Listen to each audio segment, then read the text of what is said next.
Hey y'all, Hi. it's your boy Eric. She and Brie on the ones, twos. Period. Shot and Bri. What would be our name? Somebody's gotta make an adjustment because Bri and she don't go together the way Brie She and Brie. Yeah, I like she and Brie. That's She and cute. Brie. She and Brie. I like Okay. that. Well, welcome you guys to the Hello. episode 14 of the Untitled Africans podcast. I'm Brian. I'm Wangeshi. And welcome to the mess that is our lives. Yes. How you been?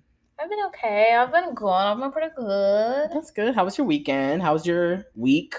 My week has been good. My weekend was fun. Shout out to Cricket for inviting me to their MEAC swag event, which is basically like HBCU football, college football. Who was playing? Alabama State, and what's it called? Howard. Wait, Alabama State is a HBCU? Not the Crimson Tide hoes. The Hornets. I know. Wait, Alabama. They have the only a Alabama school I know. They have an HBCU? And I'm not surprised though, but they have their dancers. Who are those people that go up during the thing? The majorettes? Yeah, but I don't think they're like technically. It's like the majorettes, but like a branch off. Because the majorettes go whatever. Okay. But then there's the honeybee dancers. Oh, okay. And they are the it girls. Even That's the cute, cricket, the honeybees. the white cricket employees are like telling me like, "Oh, you think Howard's doing good? You haven't seen nothing. Just wait till the honeybee dancers come on." I was like, "Oh, not y'all now." They already knew. They said, "Listen, girl, we seen them. We seen what they can do." And you know what they dance to? What? Treat me like a cheap booty booty. Treat me like a cheap. I was like, "Oh, I was meant to be here today." It was a sign. It was a sign. It was a favor from God. I was like, so you had a good time. Yes. Let me tell you how I recognized the choreography before I even recognized the song. I was like, that's my dance. I know that dance. Right, exactly. But yeah, they were so good. Anthony was over here fangirling over the WWE superstar girl Bianca Belair. Yo, I didn't know much about her, but as soon as I saw her, I was like, oh yeah, she's that girl. You are a WWE superstar, like for a reason. Miss Mams is jacked. Ooh. I was like, wow. And she's like tiny and jacked. Like, I don't know how to describe it. And he was like on TV, he was saying that like she just looks skinny. Yeah. She just looks skinny. But and in person, this Miss Mama is strong. I will say those WWE girls be built. Body. Yes. So I was just like amazed. There was beauty. Rashawn Ali. Oh my gosh. Okay. Let me take a moment. Okay. To pay respect. Because you had Ali. A little moment with her. Yes. Like, okay. So she's like an actress. But she was like a sports journalist before. She got a podcast now. Period. Look, so it's just like, so your life goals. So you're literally me in like 10 years. Tell me. And she was just basically like saying like, live life for yourself. Mm-hmm. Because you're going to go through a whole lot of ups and downs. And at the end of the day, only person you got to answer to is yourself. And I was just like, it's a word because, you know, coming from African household. Well, you gotta live for other, you know. Yes. Okay, come on with the advice. Yes, I'm here for it. Not you knowing exactly what to say. You knew what to tell me. Yes. I needed to be here to hear this word. Especially like with career changes and such. Yeah. And parents just being like, "What are you doing with your life? Like, what are you doing with yourself, girl?" It's like it doesn't matter as long as you're doing, you know, what you need to, what you want to. That's what matters at the end of the day. She said, "Honey, I'm grown. Okay." Like, I've lived my life. Like, I know what it's like to try to do what you think you should be doing. Yeah. Versus, like, what you actually want to be doing. And, you know, just saying that at the end of the day, it's important to focus on that. It's just starstruck and amazed. I, like, didn't even want to talk to her. I'm like, I'm not worthy. You had a very, like, come to Jesus kind of weekend, huh? Yes. So, body goals. Life goals. Just look, inspiration all around. There was a Ebony magazine writer there, and she talked to me for a good minute. And I was just like, oh my God. Yeah, you should have invited me. I should have been your plus one. I'm sorry. I know Anthony had his little WWE moment. I should have been your plus one, clearly. Next time I'm gonna be like, I have a ticket, y'all. Duke it out. It's on, Anthony. If you're listening, it's on. It's no, on. I'm kidding. But I'm glad you had a good weekend. Mine was at least my week was pretty blah. I didn't really do much. But yeah, I just chilled for the most part. Applied for some more jobs. I don't know. I'm figuring life shit out, honestly, still. Yeah. This shit is ghetto, but are you trying to get there? Find a job like ASAP? I'm not in no rush, honestly. Sadly to say, I'm not in a rush. Something finds me, but you know, the market is tipsy-turvy. We're in a recession. But this weekend was pretty intense because it was my sister's 18th. Girl, I'm done. She said I'm grown now. I'm finished with this girl and these birthdays. You know how they say like girls nowadays, birthdays is everything. Like birthdays are planned months in advance. There is like it's like a spectacle. Yeah, this is what this was. Really? I was on chauffeur duty the entire weekend. Oh God. Nail appointment, hair appointment, lash appointment, brow appointment, and then we hadn't even gotten to the actual birth date. Oh my God. The actual just the prep. Yes, and then it was brunch. And then after brunch, you know, she had to go to the mall. Then it was, oh, well, I still want to go do this. I want to go take pictures here. We ran into Nene Leaks, which is cute. Miss Nene, the refrigerator. Yeah. Honk the horn on him, Greg. Toot toot. R.I.P. But yeah, we ran into Miss Nene Leaks in Buckhead. She was really nice. She was such a sweetheart. Yeah. She was so kind to like offer to like take pictures Did her voice sound like it does in the show? I feel like she just has such an iconic voice and sound. I love her. Yes. But yeah, that was the gist of my weekend. It was pretty, or at least my weekend, it was pretty blasé. Nothing too crazy, but it sounds busy. Yeah. But even though I wasn't busy, the girls were definitely busy on the timelines of the For You page. So let's get into my favorite segment. What's plaguing the girls? Starting off with Biden and Kamala finally decided to do something they've been promising the girls for forever. But the conservatives are pissed. Okay. Why are they mad? So Biden announced they're going to forgive up to $10,000 worth of student loans, and then $20,000, I think, if it was like federal aid or something. Right? Yeah, Pell Grant. Yeah. So the girls are mad because they're like, oh, these freeloading liberals getting their debt forgiven. Freeloading liberals. Well, you know how they like to say, oh, because we accept government assistance. I'm like, well, then what the fuck is it there for? So they're mad because they're forgiving all these damn loans. And they're like, oh, well, if I had debt and I had to deal with it, I already paid mine off. Why the fuck are y'all getting, this? I'm like, girl, I thought we all decided at the beginning of 2020, bitch, we not paying these shits back. They decided that too with the PPP loans. Hell yeah. So the girls are very much heated on the timeline because they're like, they don't think it's fair. I'm like, well, this isn't fair. I'm sorry. Like, I just don't understand how, because you had to work for something that you decided to take out, whether you had to or not, but most likely you had to, because a lot of us have to take out student loans. Because can't nobody afford higher education. Yeah, in this country. And then other people have the opportunity to have it paid off instead of being happy for them. It's like that one meme. It's like, I don't want to be happy for you because I want you to suffer too. Like, whenever somebody calls like a happy relationship thing, it's like, no, I want you to suffer too. Just like I did. Like, exactly. When shit is easy for somebody else, people love to be like, well, bitch, you didn't have to get it out the mud like I did. So why the fuck are you, And I feel like, doesn't student loan forgiveness, like, help the economy overall, because now people are not thinking. They don't have this dread of like dealing with thousands of dollars of debt. Yeah, they don't have like as much of a burden on their shoulders, because some people have like $10,000-$20,000 is like, it's a drop in the bucket compared to what for certain some people who went to like private like 4-year liberal colleges. No, even like some dude that didn't even finish at KSU told me, like, when was this, when I was working at Publix, he was like, he's $30,000 in debt for an uncompleted bachelor's degree at KSU. Damn. So it's like, hello, people need help. Like, people help me, literally. Yeah.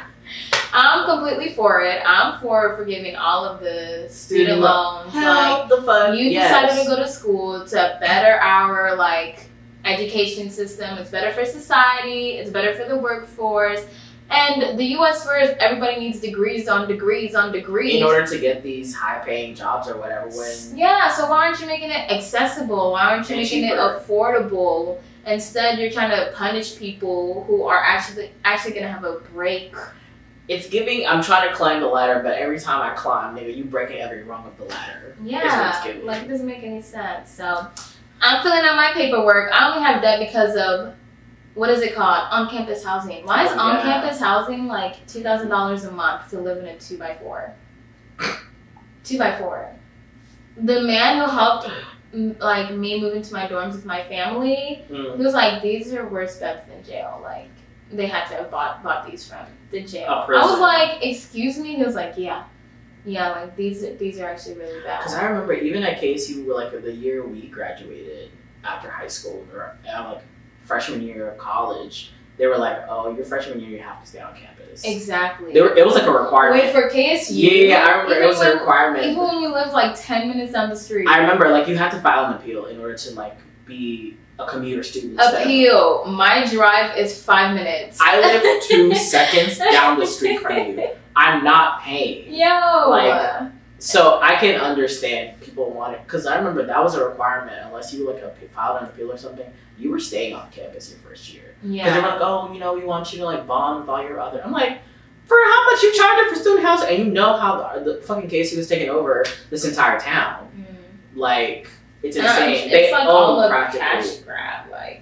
They want all the money. That's why everybody who's at the top is mad about this. And guess what? The White House said, girl, are you mad about them loans being forgiven? Because you got a couple things being forgiven yourself. I want to know what white twink is the social media manager working at the White House. I think they posted a profile of her. Because, it's a woman. It's a white girl. Okay. She's young intern type. I was like, this is giving very much either black woman or some gay person behind this Twitter account, because of the petty level shit. So they started posting all the PPP loans, and all these people who were upset about, this debt forgiveness, how much they're paying, millions of dollars, hundreds of thousands of dollars were forgiven in PPP loans for some of these senators and Republican representatives, and people were just like, yeah. It was so funny. It's quiet, ain't no back talk. Because they were like, oh, you guys just want welfare and liberals and y'all are just cash grabbing. And then the White House quote retweeted it. In 2020, this representative took out $1,937,000 in PPP loans and applied for forgiveness. So it's like, girl, we can get our 10K, 20K, yes, literally. This you? We can get our 10K, 20K forgiven if you're going to have $1 million just forgiven. Wiped clean. Literally, so if I was a business or if I was a politician, then it'd be okay. Shit, we would have been rolling the money. Right. That's the one thing I regret not doing. Starting an LLC and getting these PPP loans, because niggas was living lavish. Yeah, you want all this subsidies and stuff and forgiveness when you're a millionaire, a billionaire, or a business. But as an individual, no, bitch, suffer. You will suffer. Bullshit. Fucking bullshit. Girl, bye. Okay, Biden. I see you trying to get, reelected or whatever. You try. But anyway, I'm over them. But moving on to other shit. What else is happening? Let me see. Hold on. Well, I don't know if you want to talk about the dude. Did you hear about Girl, we are giving reviews on vagine experiences. Strictly speaking, on the queer community. So the gay community. Let me put it this way. Local Gay gives honest review of his first-hand experience of trying the vagine. Look. And this man vagine review.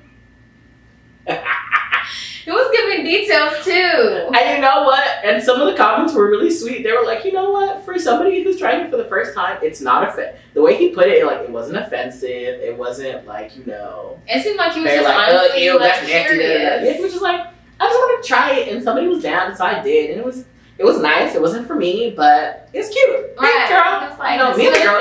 She did a little thing that I like over there, and then doing this was not a. It was no. No, it was the part where he was talking. So, Well, let's skip the backstory. Okay, first. Explicit warning. Yes, trigger warning, whatever. You're not over 18. So, this dude, he's gay, and he was like, you know, I've always been gay, I've always been attracted. Let me try the vagine, like, see what it's about. You know, everybody be yappa talking about, you know, rave reviews. Let me try it. So I don't know if it was like a girl that he met or a girl that he knew, was like down. So he went over there, you know, they had a little drink, had a little snack. And, you know, he was like, all right, let's get to it. So they're in the bedroom. And he decided to go down on her. And he was down there for like 2 seconds. He did a little... his little tongue movement too. Yes. And she's like, okay. Boy, come on up. And so, you know. That killed me. He put his peen in the V and, you know, he said, oh. Because apparently she gripped him while he was in there. And he was like, oh, okay, it's different. It's nice. Okay. Shoot. I didn't know y'all could do that down there, but okay.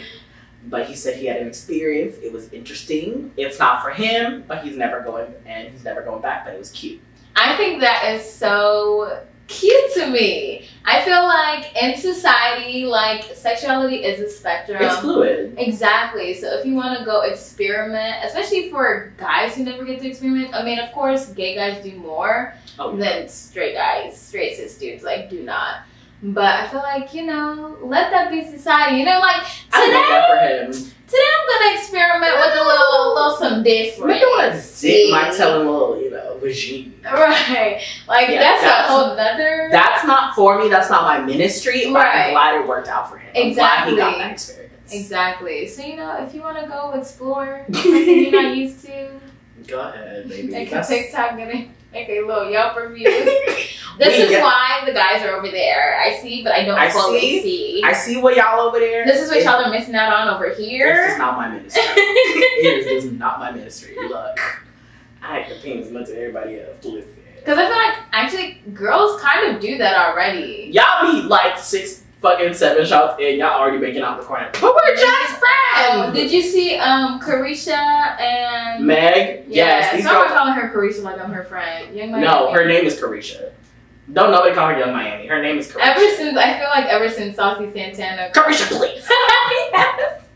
Yes. No, don't nobody call her Young Miami. No, ever since Carisha and Meg was just like... I'm a little bisexual. I like a little girl on girl porn, you know. Girl, you don't let me fuck. You let me, yeah. I feel like, I don't know, Meg wasn't convincing to me. No. Meg was like, patting her hair down, like, sure, girl, I ain't about to tell you no on your freaking TV show, like. Oh, no, them girls definitely, after that recording, they definitely got a little Hennessy in the hotel room and you think so? had a little fun. I don't think so. I think they were just talking.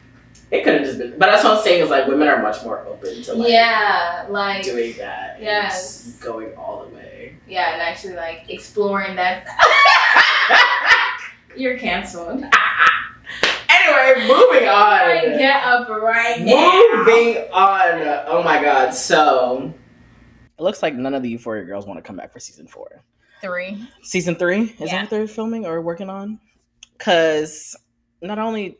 Anyway, Miss Sydney Sweeney went to this birthday party for her mom's 60th birthday. And her peepaw... she posted a picture of her peepaw in this Blue Lives Matter t-shirt. And then, you know, people did a little investigating and they noticed that there's a lot of red hats. It didn't take no investigating. It was literally on her Instagram. No, it was her brother's Instagram. Like, no, she posted... That same picture? The picture of them all together. With the grandpa in, like, the Blue Lives Matter shirt, but the picture with the brother... The brother is the one who posted the picture with the MAGA hats. Or, correction, the MAGA-inspired hats. They did not say make America great again. They said make 60 great again. Yeah. But either way, the internet was very much like, yeah, girl, it's giving you definitely came from conservatism. So then she put out a statement, was like, guys, I don't know why we're turning some very happy, you know, very family event into like a whole political thing. Well, girl... You made it political when y'all had those MAGA-inspired hats, first and foremost. Yeah. Like, anybody from the back, if you're not, like, facing the person, you're definitely, like, we know those red hats are synonymous with conservatism and, like, you know, white supremacy bullshit. Very much. So she got angry or whatever and was heated. Was like, guys, it's not even that big of a deal. It's supposed to be my mom's birthday. Y'all blowing it out of proportion. Y'all making it political. I'm like, okay, girl. And so Twitter was a blaze with this bullshit because they were like, girl, it's definitely giving. We had a feeling. The minute she put on that goddamn Oklahoma costume. Oh my God. Do I look like I'm auditioning for the Somebody musical? made a gif of like, I've never been to the Capitol. You know, and she says, I never slept with me. Yeah, literally. I love all the one that was like, yeah, I can't believe y'all really thought those supple breasts really came from a label. Yo, they were taking. Do you remember that picture of that really old lady at the Capitol, just like looking like a cat lady? Someone was like, this was Sydney Sweeney's grandma on January 6th. I just don't understand.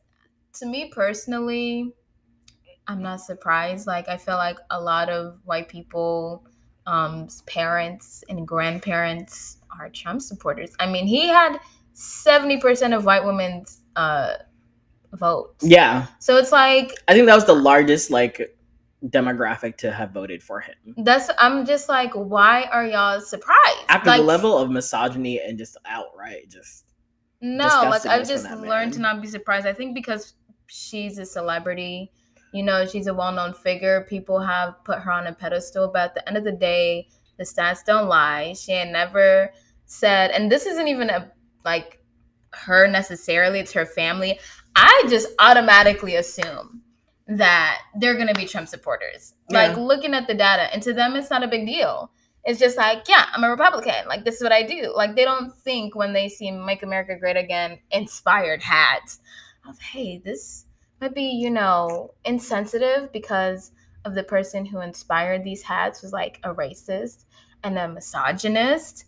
And every other there is out there. A narcissist and like just a terrible person that treated particularly people of color terribly. To them, it's just like, and any minority, literally. Yeah, to them, it's just like, Make America Great Again was just, what a popular phrase that was. What a popular time. And it's like, no, girl, that's associated with like actual white like demise of our society and our political the worst system. Aspects of. Yeah, and it's like y'all don't have that tie because y'all are just allowed to be so detached from it that you can make a hat that literally comes from a political figure that is a representation of just absolute hate, and then say that it's not political. Like, how detached? Like, what kind of cognitive dissonance do you have to have? You know, I was out here feeling for her because she was over here talking about some girl. They not paying me enough, to be able to afford my apartment. Well, now I say, I hope your shit gets repoed.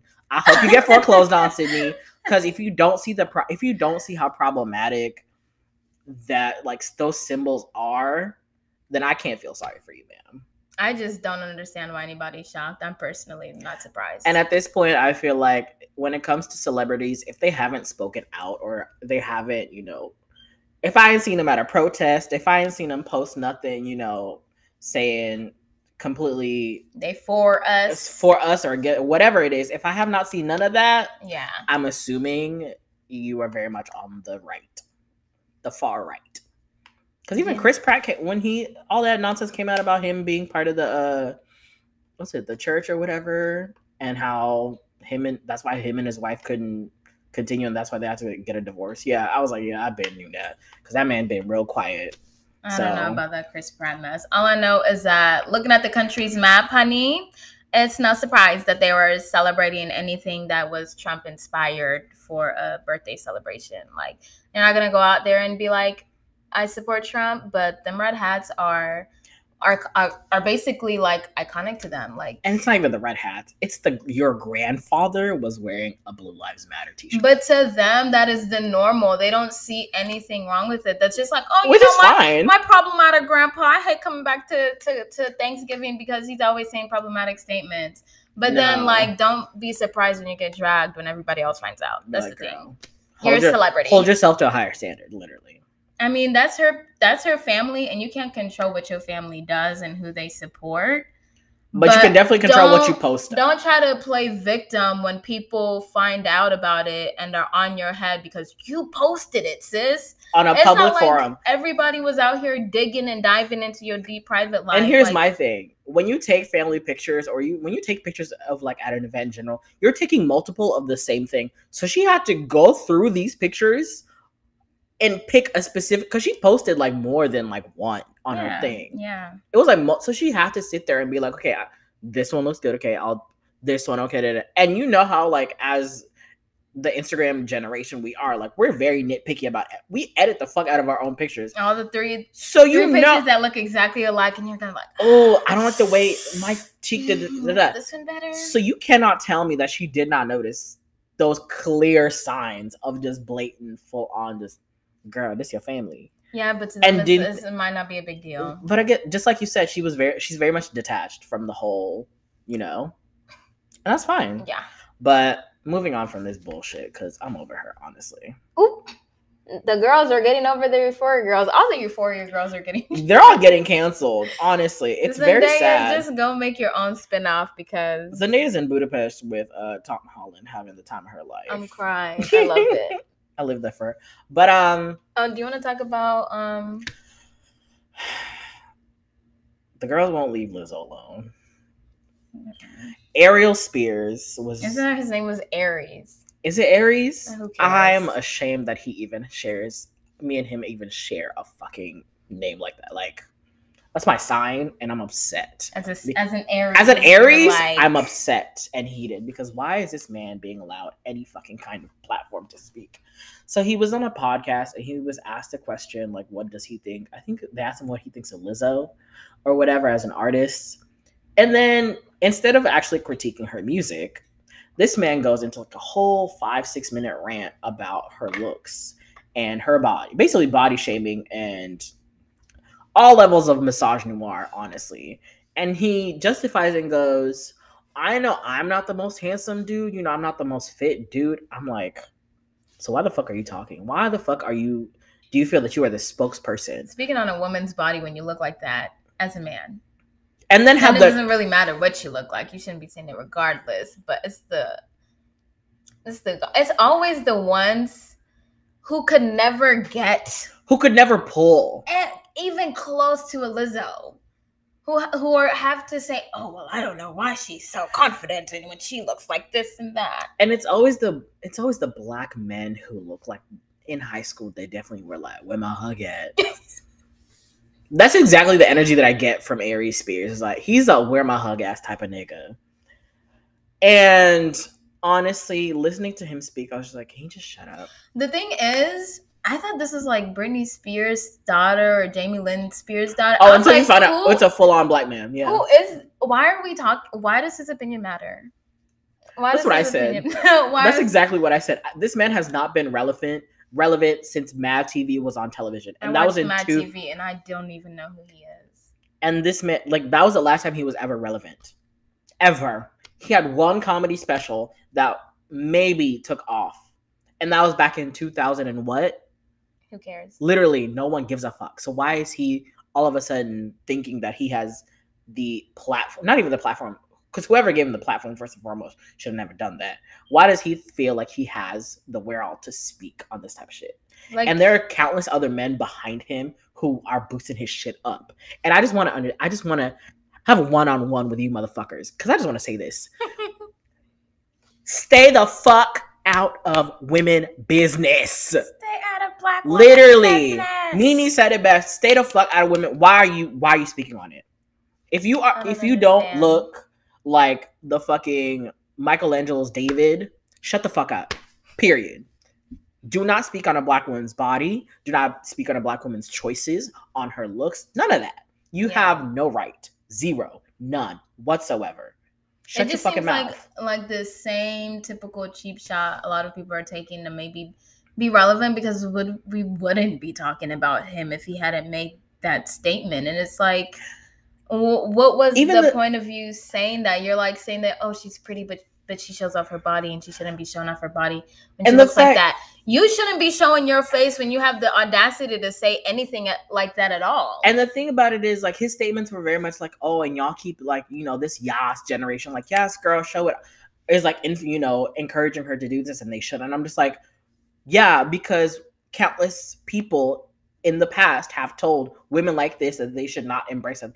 It's like, not that she's even unhealthy. Like his points weren't even valid. I think he was just upset that body positivity became popular after his time had passed. Like, nobody was over here like, it's okay that you're big, embrace your bigness. No. And that's self-hate. And it's literally self-hatred. Yeah. That people like Lizzo with that kind of body type are succeeding and are successful and are winning fucking awards.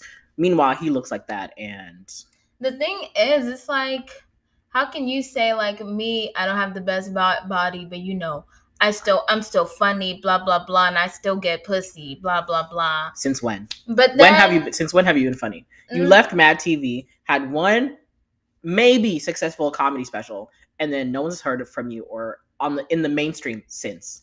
Yeah, and then it's also like, okay, well, how come you as a big nigga are allowed to still have romantic pursuits and love interests and sex?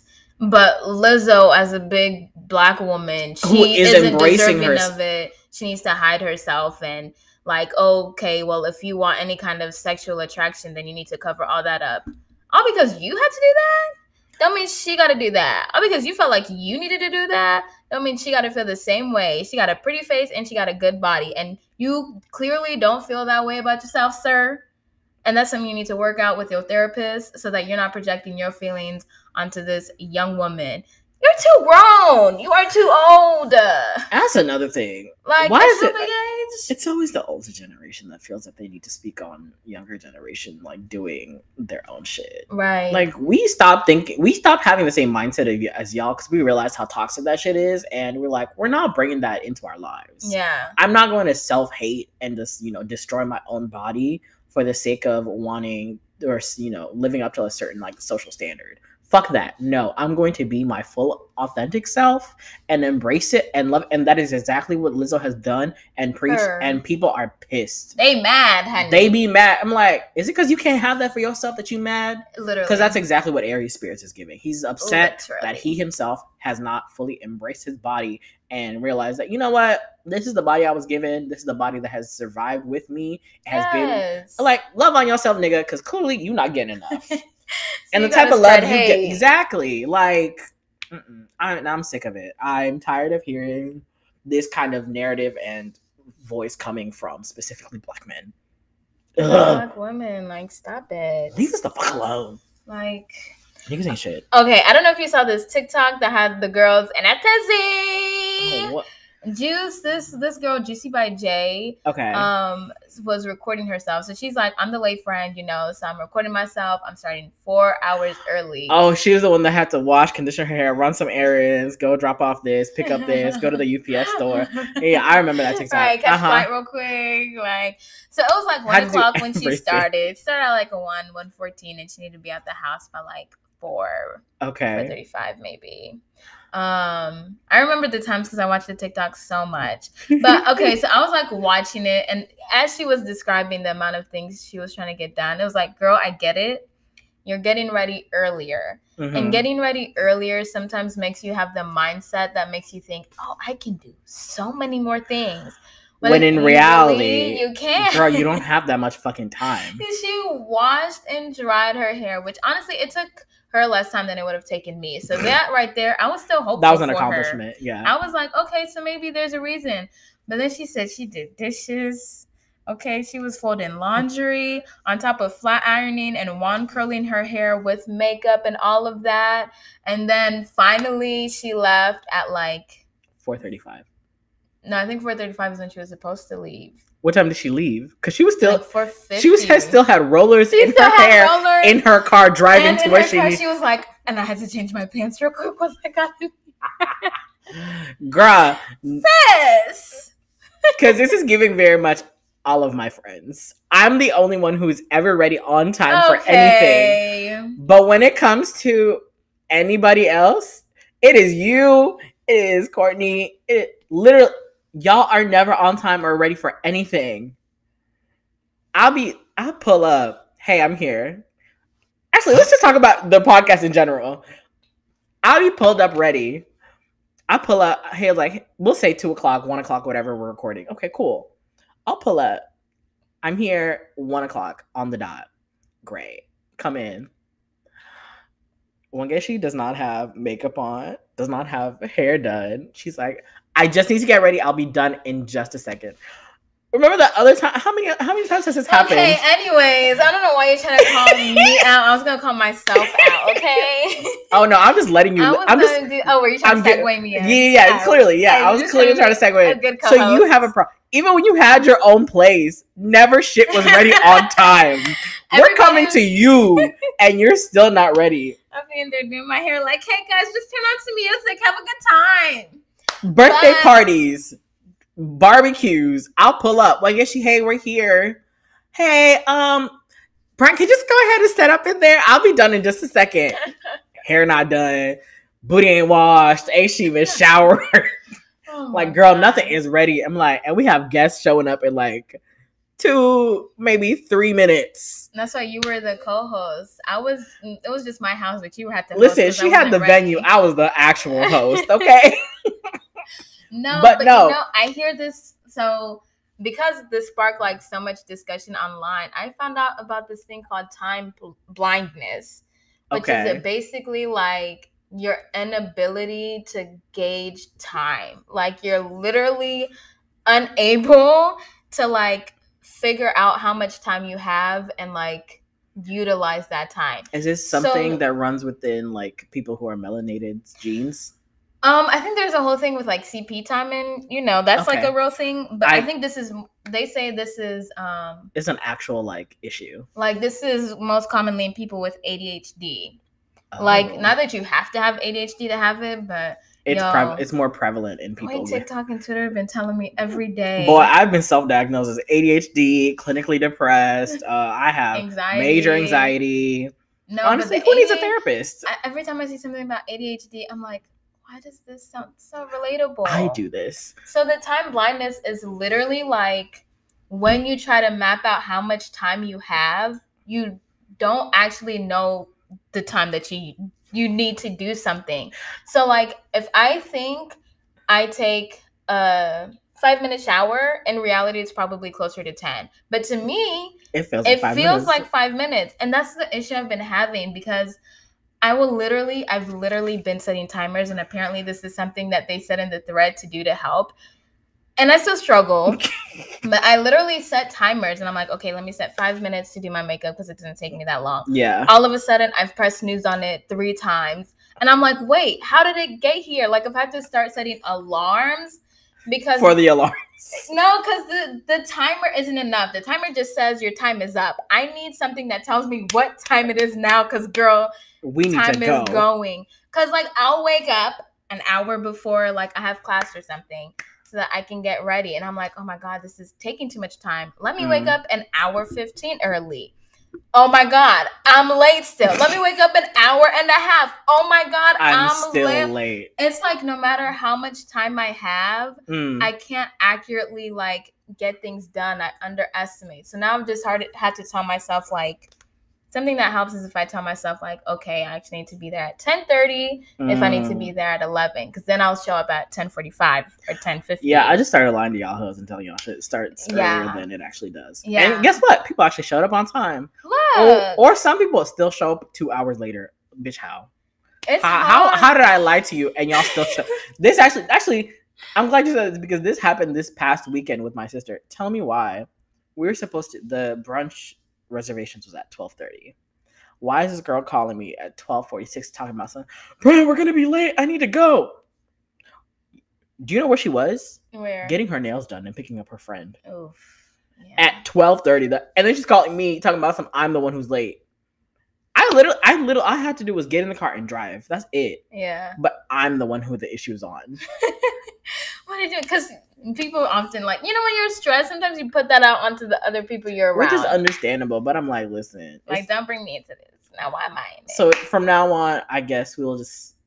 Yeah, and and then they say something. It's technically like that you kind of, that you're not born with it. It's something you kind of develop because it's a cultural thing as well. Girl, we all get it from our African parents. Because we ain't never on time. Because why is a wedding supposed to be starting at 11 o'clock? And what time did it start? 1:30. Hey, you show up, the wedding's supposed to start at 11 a.m. and you show up at 12:20 and there's 2 seats being taken.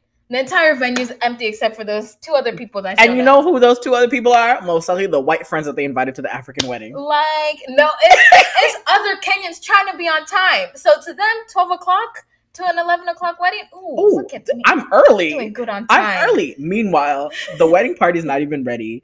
Ain't nobody dressed. They're not even there yet. Like, the flower girls is in the back already crying, her throwing her shoes around. As a group, even picked up his suit. A fucking mess. So yeah, they're basically like saying like it's acquired because literally if we were in Africa, this would not be like an issue. Yeah, as much as it is here, where it's like everything is. But God forbid we're on white man's time. Oh, we're on time for everything. Yeah, because then they ain't playing. Them white people don't play for shit. Don't play. That's why it's like there's a disconnect. It's like I know what I have to do, but I still can't do it. Something here is telling me I have time. But time has passed. It'd be like those TikToks. I gotta be at work at 9 o'clock. It's 9:46. Me in my bathroom. Look, I'll be like, no, literally, I'll be like, oh, it only takes me like 2 minutes to put on my earrings. All of a sudden, my timer said it's been 7 minutes. I'm like, no, it's been 2.5. I haven't even put on my fucking. Like, it's been 2.5 minutes. Girl, no. Like, what's going on? So, yeah, time blindness is a real thing. Look into it. Listen to some professionals talk about it and figure out how you can help beat it, but understand that is just... It's cultural. It happens to all of us. But as far as Brian and his house is concerned, we're going to be on time for shit. And I'm going to lie to y'all hoes and tell you it starts 2 hours later than I'm going to just lie to myself. No, because I was making schedules in elementary school. And I was like, 4 to 4:30. Your agenda. 4:30 to. Were you on it like as a kid? Yes, 4:30 to 4:35. Use the bathroom. What happened? What you mean? What happened? Fuck you. First of all, that's number one. But like even when I would write down this very strict time schedule for myself, I would get lost and I'd be like, how did this much time pass? And I'm still on this thing from 2 hours ago. Literally. Like, is it just you probably do get distracted a lot, don't you? We're not gonna get into that. That's a whole nother podcast episode. Did you listen to? Were you here for last week's? Oh, no wonder we're never on. No wonder this podcast is never under an hour. Don't put this all on me. I never said. Too. Girl, I said it too. I have issues, with time sometimes too. I can never gauge like how much time I'll actually. Like, I'll be like, oh, it'll take me 30 minutes to drive from here to Atlanta. No, bitch, it's 45. Why do you keep saying that to yourself? You're like, oh, but I have a peach pass. It'll get me, all the way down to the, 285. No. 30 minutes less. Literally. No. You still need 45 minutes to an hour to get there. Down now for this week in the Black Entertainment. Where do you want to start with this fucking shit? We might as well go ahead and start with that finale of Sweet Life. Girl! Because everybody going outside of the season finale. The rap party is not as cute as we thought it was going to be. Yeah. But let's backtrack a little bit, because I think last we talked about it. The girls were still in Mexico. Yeah. It was towards the end of the trip, right? Mm-hmm. So the girls are in Mexico. Who do we want to start with? Let's just start with Brie and Patiri. Come on. The heartbreak of the fucking season, man. Look. So apparently, according to Brianna, while they're in Mexico, they decided that... Sorry. Mexico! These margaritas may be bottomless, but I'm not. Mexico! The dumb... Bruh, I hate you. So Brianna and Patiri broke up in Mexico, and I'm highly upset because I was rooting for them. We were all rooting for you. We were all How dare you? Rooting for you. But she was like, well, unfortunately, I just feel like the relationship is... Well, she said she felt the relationship was very much surface level. There wasn't a lot of what's it called? What's the word? Communication. Not even communication. They're just over the phone. And there was stuff. no like in-depth conversations going on within the relationship. She just felt it was all just surface and it wasn't going anywhere else but there. I just don't understand. Okay, so I understood when she was like saying, let's just leave it at as friends. Yes. But then when he pulled up, we can't get it. Hold on, we can't get into that. If you listen to this, I'm assuming you watch Sweet Life. I ain't doing a no. I was gonna say like breakdown. Okay, fine. Go ahead. Go ahead. What do you want to? No, I was gonna say let's focus on Leah. I was gonna drop the crumbs because there's a shit that happened between there and the finale. That's what is getting me, because she's like, okay, you didn't communicate enough. Okay, he called you 2 times over the course of a week. That's not enough. And then you didn't, and then she didn't pick up the phone call. Like, girl, what do you want? I know Patia was watching that fucking episode back. I was like, really, bitch? Within the span of 7 days since I saw you in Mexico, we haven't talked. I called you twice and you didn't answer. And she goes, I wanted him to call more. Bitch, what? Brie, I like you so much, and I was rooting for you. Thinking. We were all rooting for you. How fucking dare you? I think that was the biggest mistake she made that entire season. I mean, I could understand that she felt that there was no like deeper connection between her and Patiri. Fine. Yeah, I think that's what it was. And she was saying that, the long distance thing between them was just too much for her. And even when they did see each other, that's when she felt that's the only time they ever talked. When they were apart, there was no communication. Fine. But girl, when you say all this shit to this man and then he tries, and then you turn that shit down, and then not even just turn it down, you tell him that he's putting on a show that's being performative. How? So at the finale, well, like everybody's like getting together, whatever. Patiri shows up and is like, Brie, I really want us to work. I want us to, make this happen. I want us to be together. Here's two first class plane tickets for you to come back with me to New York. And she's like, oh my God, this is all really overwhelming. Can I think of it? Can I think about it? Da, da, da. She does the biggest mistake you can ever do. She goes to talk to a man in Thailand about this bullshit. Girl. Like, these two are in relationships. They're not concerned about you. They don't care. They have men. I mean, they may not be great men, but they have men in their lives. The thing is, they don't know what the dating scene is like right now. And they've been in relationships for years, at least a couple years. Yeah. And then it's like, okay, you're telling Patiri, like, I don't know what's going on. I don't know how to feel right now. But then you turn around and you tell your friends how you feel. And instead of telling Patiri that, you're going to tell Amanda in Thailand so that they can put things in your ear like, oh, this is performative. Because even Amanda was initially like, okay, well, this is him showing effort. You said you wanted him to show effort. And then Thailand was like, well, this all feels really, from what you've told us, it feels very performative. Like, why is he just now? And then now that became the rhetoric for what he was doing. And what caught me, when she was talking to Amanda Thailand about the whole situation, what caught me was like, when Thailand was like, it's all given very much performative. Later on in the conversation, she goes, and what did you say it was? Thailand, and Thailand goes, performative. He's like, yeah, exactly, performative. So then she went, when she finally did talk to Patiri about the whole situation, she was like, I just feel this is all very performative right now.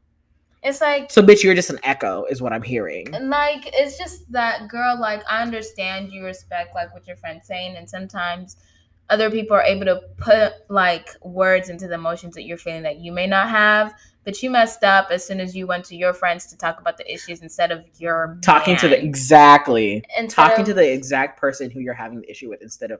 Exactly. So clearly you have words to say, like, but you're just not expressing it to the right people.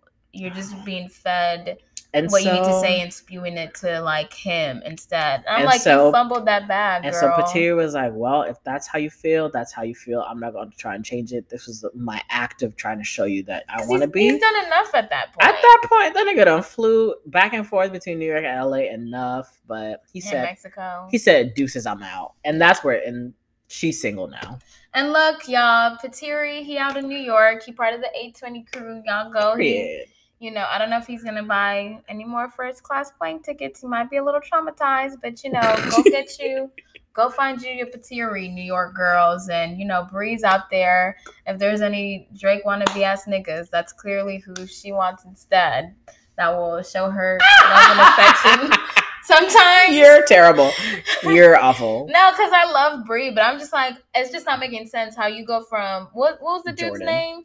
Jordan, who's real wishy-washy, flippy, flopping on your ass, like, and then you have Patiri, who's consistent, even if there's not a connection. Even if there is a long distance. Yeah, and if you don't like Patiri, just say that.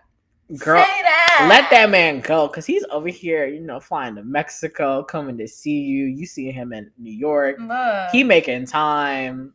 But if you not, okay, girl, say so. Yeah. She's stupid.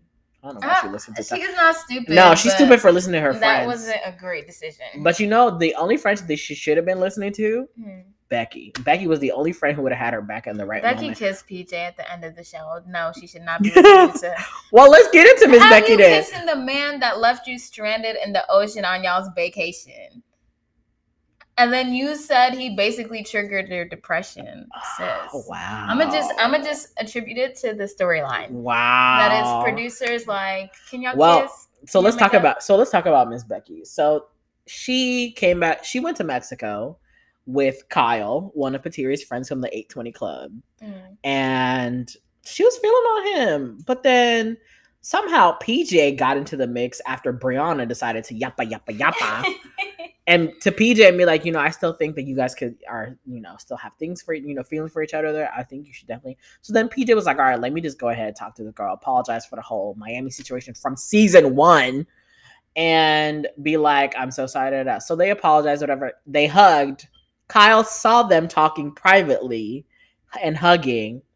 And along with Patiri was gone the next morning. No word, nothing. So Kyle's out of the picture. Oh, Kyle dipped? Kyle dipped with Patiri. Because that was the same night that Brianna broke up with Patiri. So then we get to so they come back from Mexico. Brianna No, it wasn't Brianna. Becky invites Brianna and Amanda to her place to catch up. And that's when the fight started between the girls.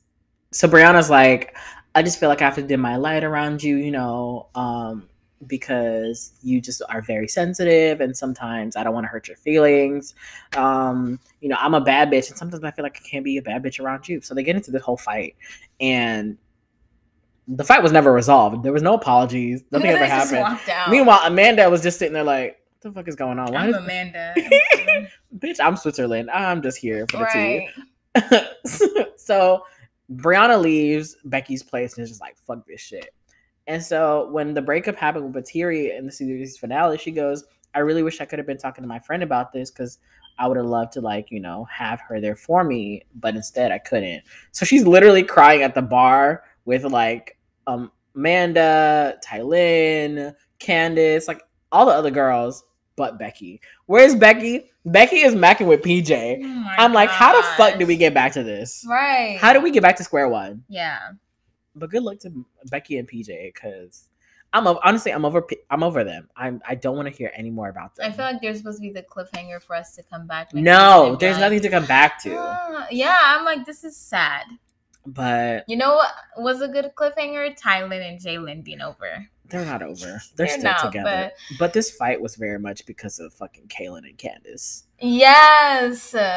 Because Kaylin and Candace, they were still fighting over moving their relationship over. Because she's like, I'm not trying to have kids. And if you're not trying to, I want to be Nick Cannon so bad, please. But so Candace is like, why are you projecting your insecurities about our relationship with, on other people and causing them to have issues? And meanwhile, this nigga's still like, I don't want to have kids. Oh no, I don't want to get married. But I'm ready to be. I'm like, how are you ready to be a dad but not a husband? Right, with that same person, you're like, to be in a marriage, we have to work out our issues. But for kids, no. Oh yeah, no, we can fuck around and have kids all day. Like, right? Y'all really these niggas really are practicing at the Church of Nick Cannon. Like facts. Are y'all deacons, ushers? What? What's what going on? Is this? Because it seems like there's a plague upon the male species. But so then Candace tell this to Tylin, and Tylin is like, Kaylin, this is real fucking shitty of you. How dare you like involve yourself in my relationship? Da da da da da. And so Jalen is like, whoa, what's going on? This is my brother. How you gonna be not brother, whatever. His cousin, but yeah, whatever. How you gonna be be like, yeah, and you were, and she was like, and you. Then she turned it to Jalen like, you a real pussy ass nigga, because how the fuck? She didn't say that. This is one time she didn't call the man's out her name. But it's pussy nigga behavior, because how the fuck you gonna be listening to your friends about our relationship instead of coming to talk to me? What killed me is that Jalen, instead of being like, yo, let's us talk about it, you know. We ain't gotta put it on the public, Yeah, don't listen to what Kaylin is saying about it, Candace is saying about it. Let's talk about it, because this is supposed to turn into us. This could have been a potentially sweet moment, like, oh my God, you wanted to propose. Okay, what's stopping you? It turned into Jalen and Kaylin versus Tylin and Candace. Yeah, and Jalen is like, I always gotta compromise. You never compromise. And it's like, whoa, you bringing out issues that needed to be brought out during therapy, not now. This man is over here feeling real boosted because his friend is over here backing him up in his ear. Yappa, yappa, yappa. I'm just like, all y'all just do not need to be together. I don't think Tylin and Jalen need to be together. I'm very much like, I think Tyler needs to be single. I just feel like there's so much baggage with their relationship, having like that kind of burden so early on, and they haven't like really worked through it. Or all these dealt years, with any of their fucking issues. Yeah, all these years later, it's like, focus on that before you're trying to focus on first having babies with each other. Do you know how much or getting a ring? Like, it's a whole thing, but I genuinely don't think they need to be together. You're not seeing it for what would be their couple name? Because like if you merge their names, it's their same name, Tylin, Jalen. That's kind of cute. And like if you merge their names, it's still Jalen. Ew, no. You tried that so hard. Then it would be Jalen. Ty J, J Ty. But what about Ty the end of their name? No. It's just gonna go away. Use the front of their names. It's supposed to merge. Oh, look, it's Ty J. Yeah, that's cute. Thank you. Ty Line. No, Ty. What did I say? Jalen. No. That would be their ship name. No. Yes. Moving on to the rest of the cast members. So Miss Miami. She is my favorite. I told y'all she's my favorite. Well, in Mexico, her BFF Rob got the boot. Oh my gosh. Rob with the two boots. The 2B. Yeah, production. While the girls were soaking up sun in Mexico, production came up to Rob and was like, well, we run background checks. And unfortunately, we're going to have to ask you to leave. So Rob gets kicked out. I feel like the background check, he didn't pass the background check. What the fuck is up?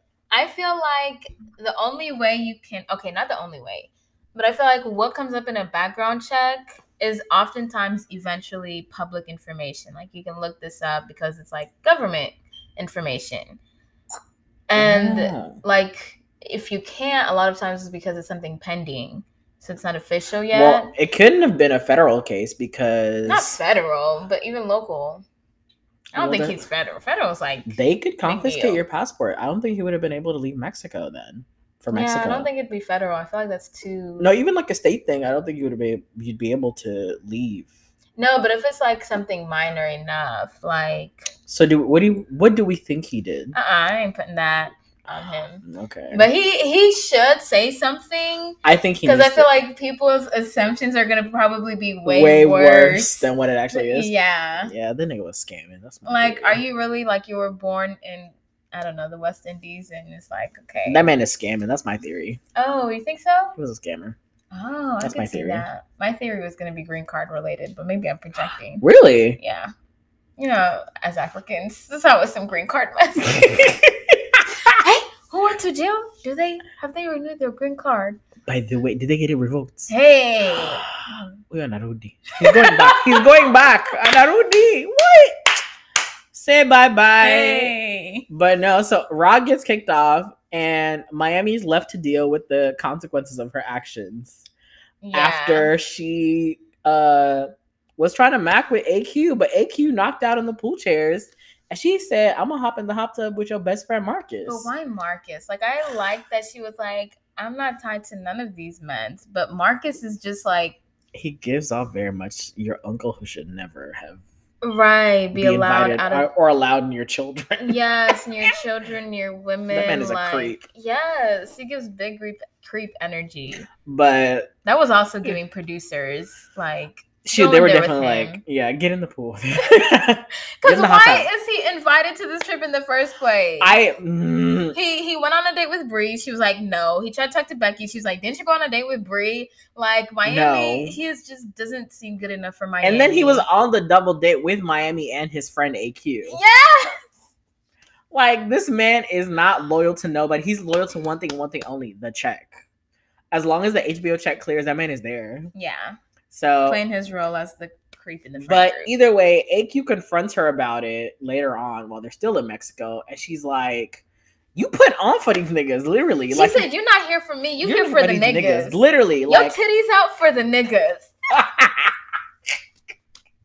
I hate you. Because why did he confront her in these leather pants and sheer top? You set yourself up, my dude. The way they ate this man up on Twitter about his outfit with the lace and the leather. Giving he wants to be a Savage Fenty model. Baby, they said this man is giving very much Black Vampire.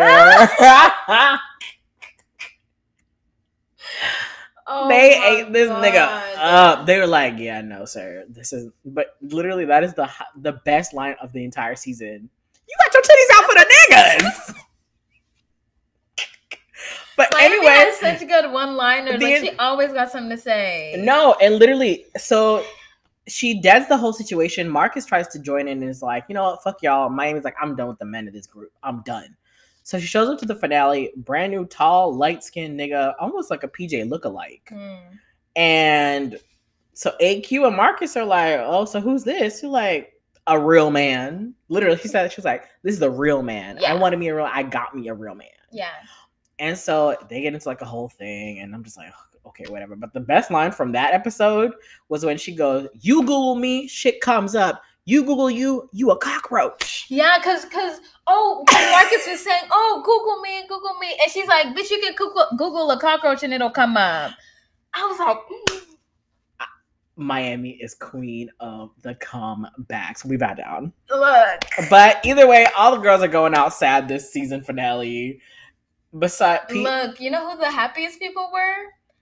Cheryl and Gerald, relationship-wise. They were not fucking with Amanda and Rob, as soon as they got. They dealt with their shit episode 5. And they were like, okay, babe, we're good. Once they were on screen, they were happy. They were fine. Like, the people who had the least amount of screen time were the happiest. Yeah, they were the happiest at the end.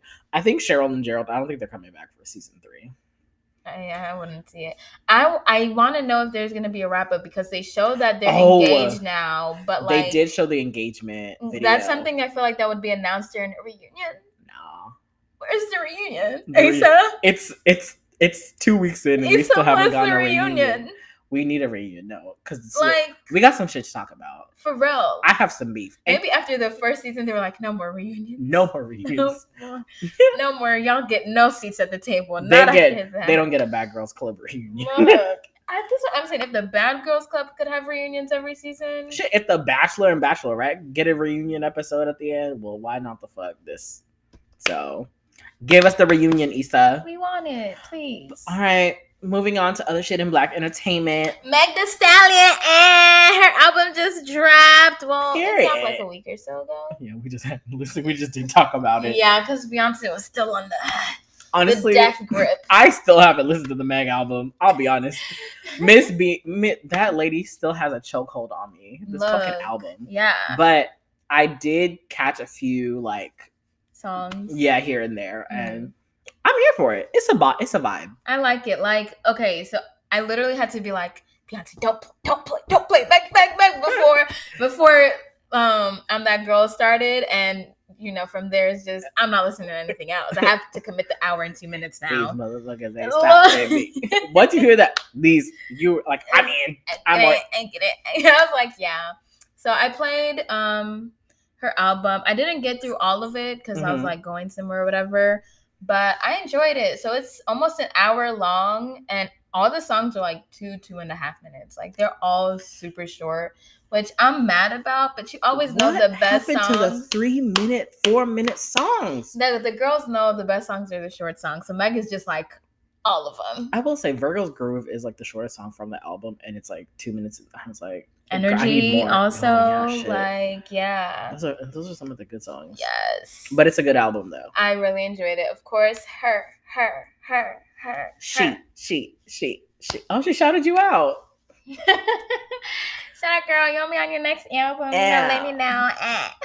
No, that's all I've been literally can hear in my head. It's like her. And she just released her shoots from New York Mag. Like, she looked incredible. First of all, shout out to whoever was the stylist, because they had her in like 10-inch heels. I saw them shits, and I'm like, yes, because she tall. Don't mean you need to.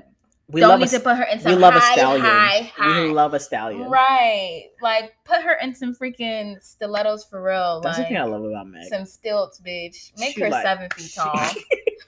Step on me, please. Like, no, there's some people who'd be like, fuck Meg, yes, step on me. Dwayne the Rock Johnson. I was about to say. Dwayne would have been like, woof. Step on me. I'll be your pet. Oh my God. I love her though. Yes. So I'm just here rooting for her. I finally listened to Chloe again. Like, now that I finally like got my You're being released from the chokehold. But it's so weird because Spotify will play like one song, and then in my head I'm already singing the next one, and then another song plays, and I'm like, who the fuck? What's going on? No, Wait. No. Okay, so I heard there was a little bit of controversy with the whole Spotify thing. Apparently, the Spotify girls were only getting the non-explicit version. Really? Yes, a lot of people were saying when they go to like Renaissance, they hit just play. It's like Spotify plays the non-explicit version. Have you been listening to the non-explicit version? No. Oh, so Beyonce be cussing. She be cussing. Okay. I just want to make sure. Yeah, you should probably make sure you're listening to the explicit version, because now I'm like, does she be cussing or not? Right. Am I autofilling the cuss words in my head? Like Beyonce cussing really is me in my head cussing in Beyonce's voice. Meanwhile, she just muted. All I'm saying is Apple Mimi for life. I was a Spotify girly for a minute, but I'm digging the Apple Music though. Apple Music, I need like better stations from them. Oh, they do suck at the stations. So yeah, like I suck at curating playlists. I need a good Spotify station. does do a good curation. I get that. Okay. Yeah. But I guess I'll have to listen to Meg's new album at some point. Yes, you just gotta make sure Beyonce doesn't play first. Go ahead and cue her up right now. Honestly, when I plug my phone, when I connect my Bluetooth and like the music thing pops up, I just hit play. Automatic. I just hit play. I'm like, don't even care what song I stopped at. We just gonna keep it pushing. Yeah, that's what I'm saying. Cue Meg up right now while you can. Okay, so now let's talk about what's what in the world. I said, what's what in the world? I said, what's what in the world? I said, what's what in the world? What? I just realized where that theme song came from. What? What in the what? I said, what? Okay. Do you remember? No. You don't remember that song? I kind of do, but that's not where it came from. No. Wait, were you the one that started singing it? I was the one that started singing it, and now I remember why I started singing it, because of that song. Dead now. Okay. But it goes so well. Why? Why did you have to tell us? Like, well, hopefully he doesn't listen and we get copyrighted. Okay. Anyways, I don't even know who that man is. No one does. He just popped up one day on YouTube and was like, "Oh, this is catchy." Okay. So what is what in the world? The white girls are banned. And I hope y'all figure this out by now. When we say girls, it means girls and guys. Like all genders and girls, everybody in between and outside of that spectrum. Yes. Like, it's not just, to the cis female gender, no. Right. It's like when you say you guys. Yeah. Or y'all. Yeah. We're talking about girls. Everyone. But yeah, the white girls are banned from advertising in Nigeria. Like, altogether. Like, the combi, the models, and the voiceover people. They're getting rid of them. They say, little by little, we are going to remove this colonization mindset. Damn. That's what I was like, okay.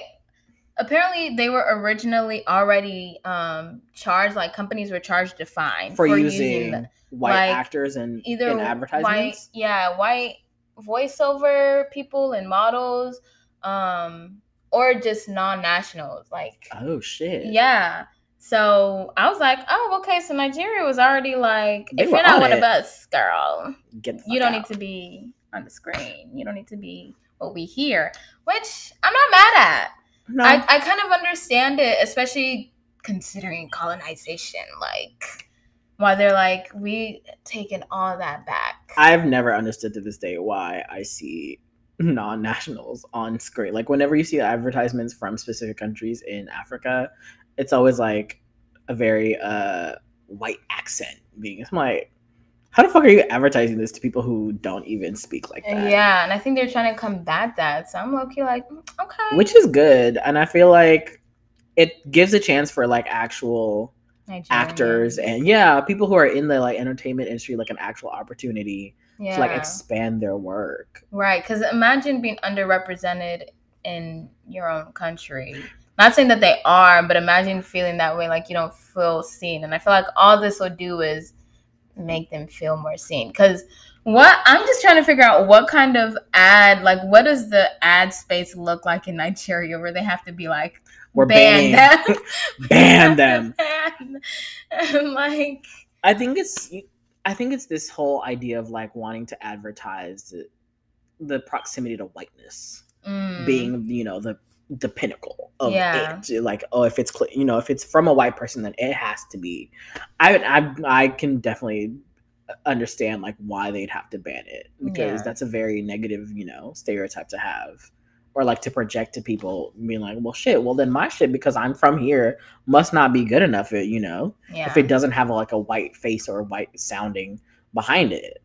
And I get it. I get why they did it. Even with, I think even Nigeria has issues with like bleaching creams and like stuff colorism. Too. Exactly. So it's like, okay. I don't know if this is gonna help that. Well, I guess that kind of. I mean, the proximity to whiteness kind of ties back to that. Honestly, colonization fucked so much shit so many countries up. It's just like, it's kind of hard to remove say what one aspect linked to it, like without the other. Yeah. So shout out to the Nigerian government for, you know. Nigeria said it ain't nothing to cut the bitch up. Snip, snip. And help. I think I think they said any advertisements running to like they can run to however long their term is, but after I think like that's up. Renew. Yeah, they have to, if they do want to renew it, they have to like reshoot it, refilm it, do like with like actual, you know, Nigerian nationals. So y'all get y'all coins up, all those in the entertainment industry. Right, all you Nigerian models and voiceover artists, y'all better. If you're not over there right now, go ahead and book your flight. Nollywood is like the third largest entertainment industry in the world, behind Bollywood and Hollywood. Wow. So they definitely have the workers to do it. Yeah, Nollywood is so entertaining, bro. Like, we all grew up from Nollywood. What do you mean? Beyonce versus Rihanna. Oh my god! Do you remember those? I forgot part about 1 that. and 2. There was always a part 1 and 2. Girl, that is our entire like. So I don't know what they said. I didn't even realize how early it has been ingrained. Watching. Yes, like Nigerian movies have been the pinnacle of like African entertainment for a while. So you know, they have the, you know, the industry there. So they just got to apply it to their advertising and marketing, you know, initiatives. But shout out to them. But speaking of getting rid of whites, Kenyans are suing the UK colonizers. Have you read this? Mm-mm. So they're kicking them out. They're like, girl, we are sick and tired of y'all motherfuckers. Because you know the whole process of like tea and all the land that was stolen. So they're suing them on behalf of like all that stolen land and shit. So is it like it's almost like they want reparations kind of for all the resources that they provided to the UK? That, as well as like all the shit that was stolen from them. Oh, wow. Because UK and Europe as a whole has so many resources, from, you know, minerals and stuff to just basic art, statues, paintings from Africa. It's crazy. And Africa is literally like begging. Bitch, give us back our shit. Yo, like your sister taking your freaking purse or something, and then being like, and then you'd be like, "Can I have it? Can I have it?" And your back sister's now? like, "No, It's mine. you." I have the paperwork to prove it's mine. But you stole it and you made up that paperwork to say that you own it. What do you mean? The British Museum, fuck them. I hate the fucking British Museum. The OG. Not colonizers. I mean, they are literally they are the OG gaslighters. Like, they created all this stuff to make us seem crazy. But I have paperwork to prove. Do you have the paperwork? The original? No? Okay. Well, sorry, it's not yours then.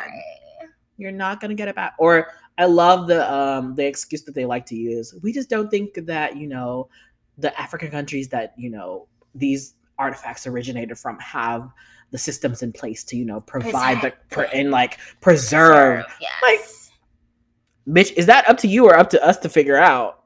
Like, who are you to tell us that we don't have it? Like, there's not preservation societies like within African countries to preserve like African artifacts. Like, all right, bullshit, but okay.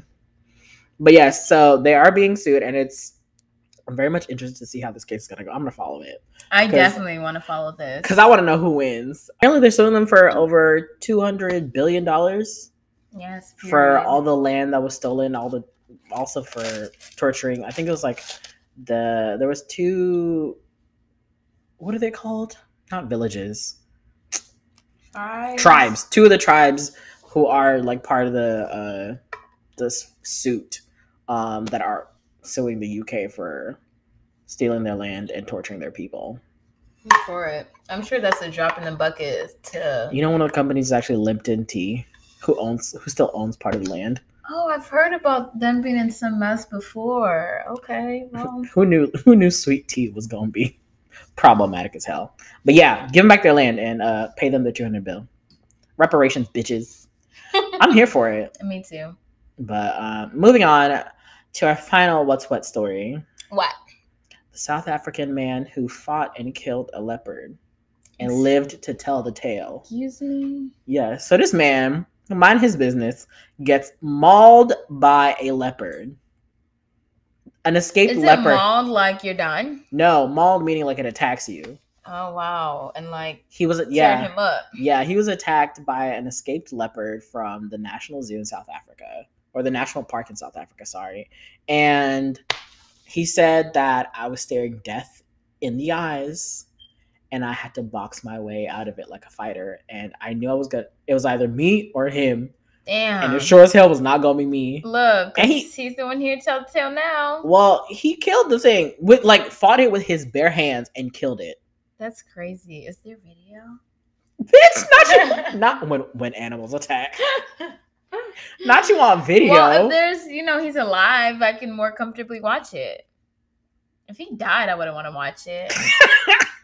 But yeah, it would be a thrilling watch. It reminds me of that, what is it they were saying?